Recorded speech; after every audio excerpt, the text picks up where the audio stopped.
I was really young, and it's going to sound really generic, but when I was really young, around in third year, I figured out, like, well, I played an awful lot of games, as most people do, but then I realised, you know, I could turn this into a living. I could actually make games, and I could do something I really enjoy. And that's, like, once I figured out I could actually go to college and make games, that was just it. Like. Well, I started playing games since I was 3, maybe 4 years old at most, and since then it just sparked an interest. I went in a different path, and then I eventually found game design when there was no work out there. So I went to college to study it and fell in love with making games.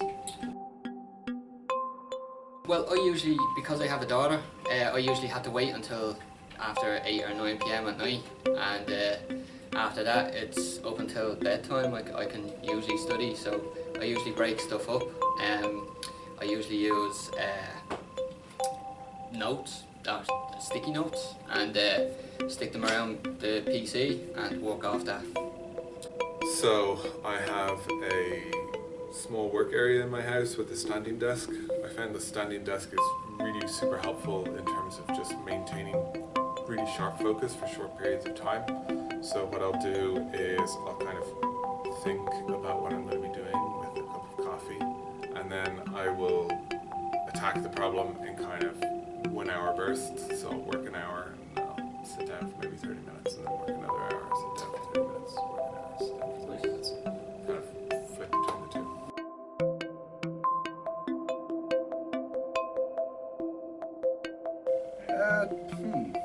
To be a game designer, I'd say you have to have passion. You really do. You have to enjoy what you're doing. Cause it's like most things. If you have to, like, if you don't enjoy what you're doing, you're really not gonna, like, you're not gonna succeed. You're not gonna do anything. You're just gonna put it on the other side. Well, to me, it means a lot. It's working at something I really love doing.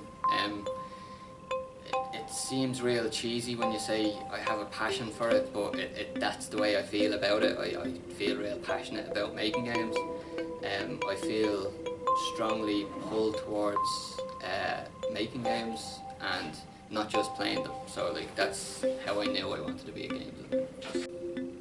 I guess you're making experiences for other people, so you're kind of giving some sort of often digital form to these experiences that are inside of your head, and then allowing other people, or hopefully getting other people to experience them as well.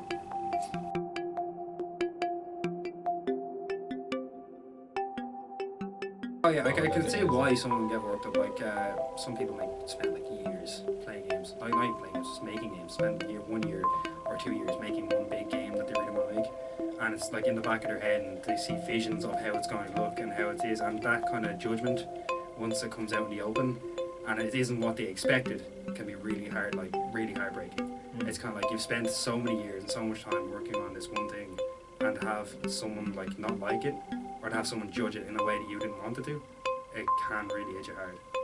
Well, saying that, you kind of have to take that on the chin. You really do, because there's going to be people that like your game, but at the same time, there's also going to be people that don't. So, I mean, it's like, you can't have one without the other, you really can't. It depends on whether how big of a team they're working on. If they're working on a project on their own, see, it varies with different people. I've seen a lot of game designers or game developers that have been hugely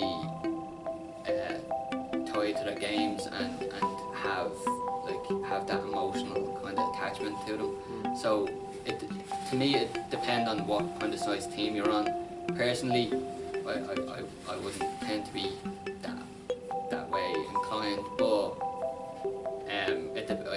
in my opinion it depends on the size of the team.